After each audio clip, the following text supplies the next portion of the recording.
రాజన్న మీద లేనిపోని దుష్ప్రచారం చేయించి ఆయన బర్తరఫ్ కారకుడైన వాళ్ళలో కడియం శ్రీహరే ఉన్నాడు. బర్తరఫ్ చేసేటప్పుడు కేసీఆర్ గారు ఆనాడు ఈనాడు బర్తరఫ్కు కారణాలు కూడా ఇంతవరకు చెప్పలే. ఇగో బర్తరఫ్ చేయడానికి ఇంకో కారణాలు ఇవి చెప్పలే. అసలు బర్తరఫ్ చేయడానికే కారణాలు బలంగా ఉంటే అసలు రాజన్నకు ఎమ్మెల్యే టికెట్ కూడా ఇవ్వాల్సిన అవసరం లేదు. అంతే కదా.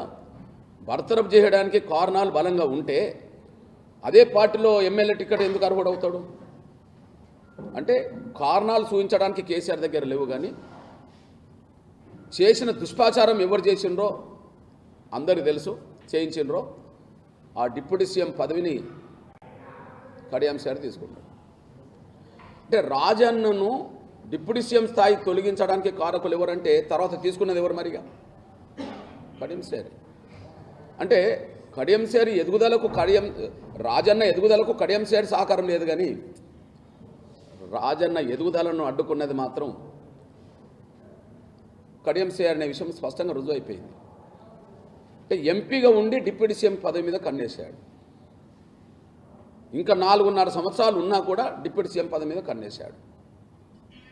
కాబట్టి డిప్యూటీ సీఎం అనే రెండో స్థానానికి ఎదగడం కోసం అప్పటికే ఎదిగిన మాదిగ సామాజిక వర్గం సంబంధించిన రాజన్నను బలిపశువు చేయించాడు.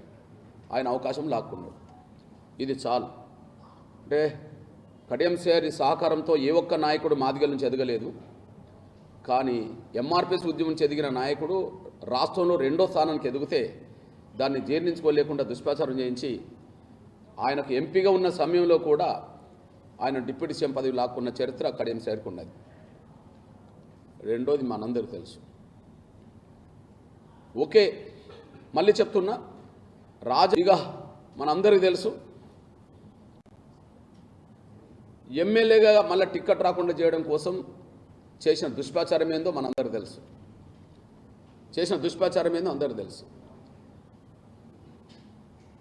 ఆ ప్రచారం జరిగిన తర్వాత ఆ ప్రచారం జరుగుతున్న సమయంలో కడియం శ్రీహరి గారు శాసనమండలి సభ్యుడు, ఎమ్మెల్సీ. ఆయనకు 2028 వరకు శాసనమండలి ఉన్నది. 2028 వరకు శాసనమండలి ఉన్నది. కానీ శాసనమండలి ఉండంగానే మళ్ళీ ఆయన దుష్ప్రచారం చేయించి ఆయనకు టిక్కెట్ నిరాకరించే పరిస్థితి తీసుకొచ్చాడు. మరి రాజన్న టిక్కెట్ మరి ఎవరు తీసుకున్నారు అని అంటే మళ్ళీ కడియం శ్రీహరి తీసుకున్నాడు. ఇక్కడ మనం అర్థం చేసుకుంటే ఆయన సహకారంతో రాజన్న ఎదగలేదు. కానీ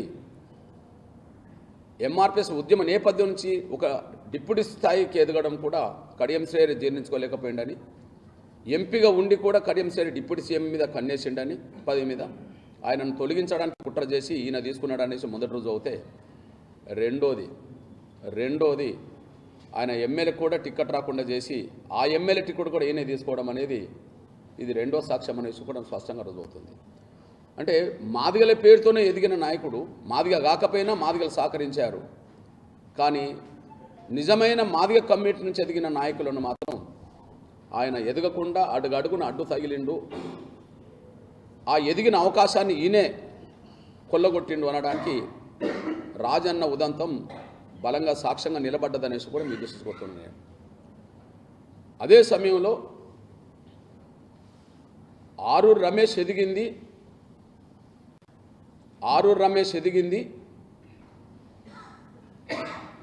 కడియం శ్రీహరి సహకారంతో కాదు. ఆరూరు రమేష్ ఒక కాంట్రాక్టర్గా జీవితం మొదలుపెట్టి ప్రజారాజ్యం నుంచి రాజకీయాల్లో ఎంటర్ అయిన వ్యక్తి. అనే విషయం మనందరికీ తెలుసు. కడియం